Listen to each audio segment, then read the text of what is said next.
Hi, my name's Scott Murray and I'm the president of a company called Data Angel Policy Research.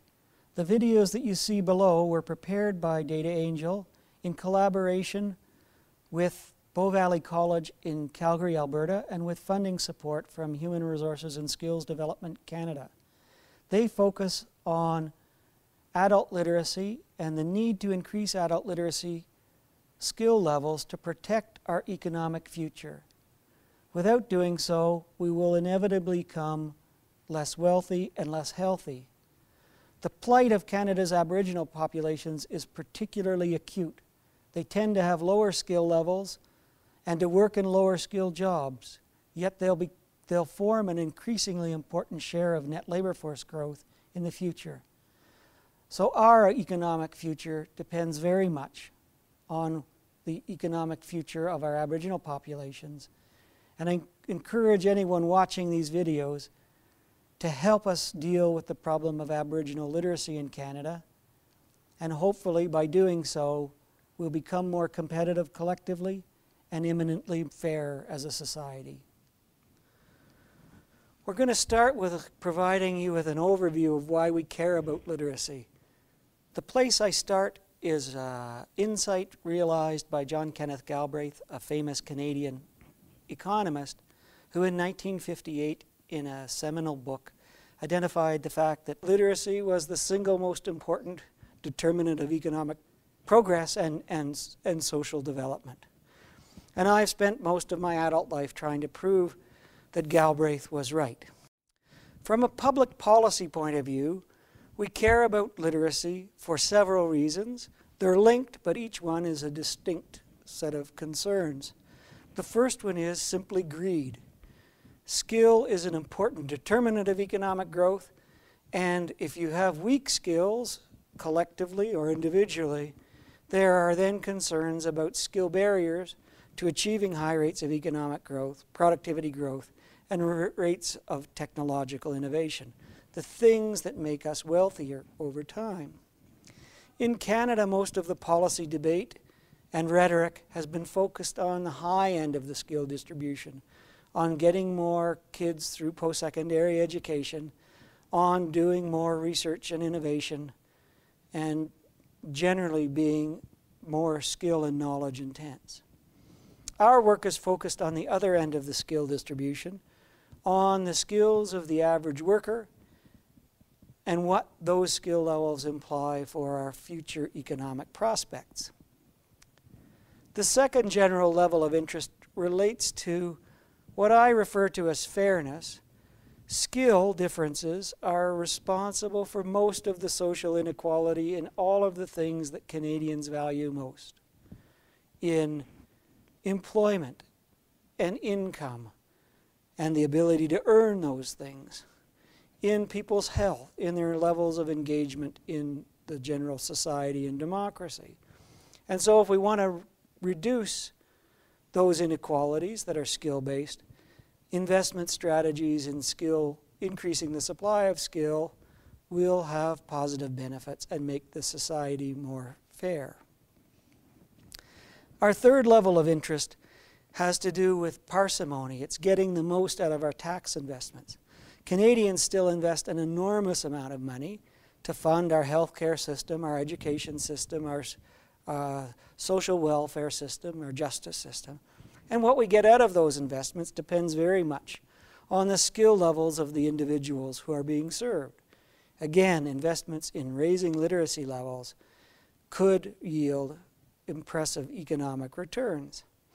And finally, a special concern to minority populations, particularly Aboriginal populations in Canada, that literacy is a tool that enables full and equal participation. It's also a tool that supports linguistic and cultural preservation. It gives you something to manage and self-determine your own future. We summarize this general policy interest in literacy is something that we should care about. I'm now going to turn to perhaps the most troubling part of the presentation, in that literacy is important. We've just talked about why. Now we're going to talk about why it's going to become so much more important in the future. And ignoring literacy will bring along very grievous economic consequences. Why this should be so has to do primarily with changes in global markets.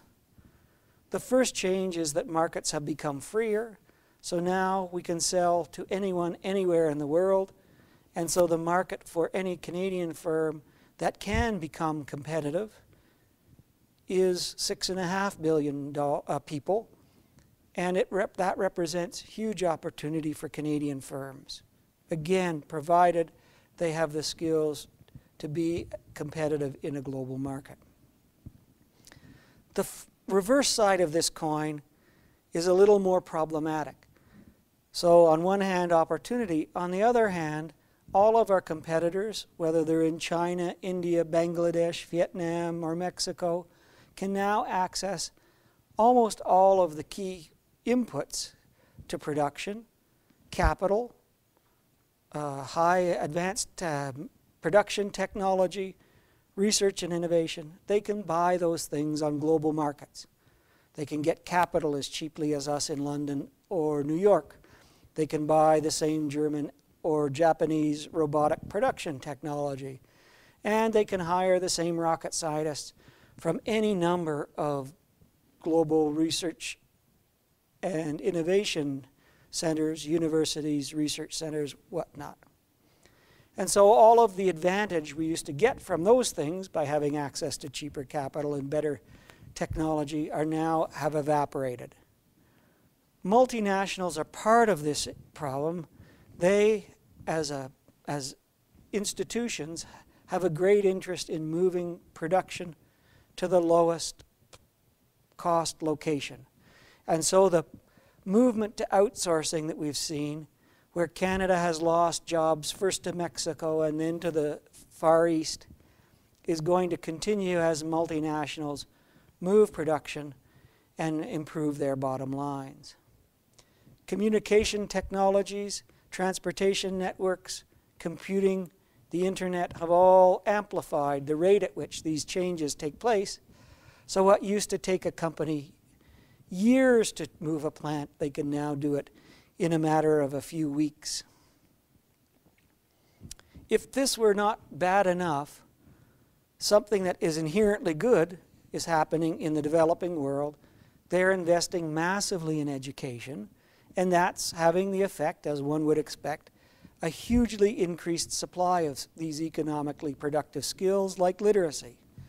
So taking China as the example, their whole labor force is not as skilled as ours, but the top 25% of their workers are more skilled than our entire population. And so now these developing countries, to varying levels and degrees, can compete on quality because they're using the same machines, and they can compete on price because they're still working for far lower wage rates than prevail in Canada. So this creates a productivity gap that companies, in order to be competitive, need to close.